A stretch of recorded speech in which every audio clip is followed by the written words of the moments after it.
Welcome to Kenton's videos. Enjoy the video.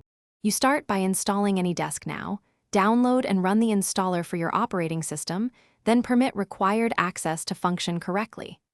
Once done, set basic preferences, unattended access or interactive session, so you know what to expect during connection. Make sure to note your Anydesk address or create a simple alias. You will share that string with the remote user.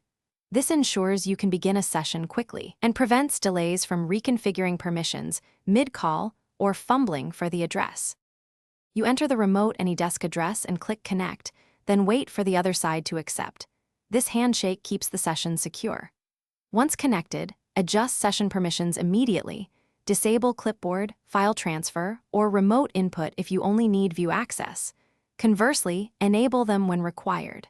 For recurring access, configure an unattended password or two-factor authentication so you don't rely on someone else to accept future sessions. This balances convenience against security and reduces the risk of unauthorized access. You can transfer files using Anydesk's file manager or simple drag and drop. Verify destination folders before sending to avoid overwriting important data.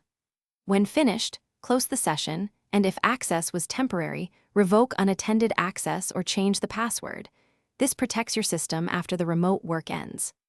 If something goes wrong, first check firewall settings, internet bandwidth, and that both ends run compatible Anydesk versions. Often updating or toggling Windows firewall rules fixes connection failures.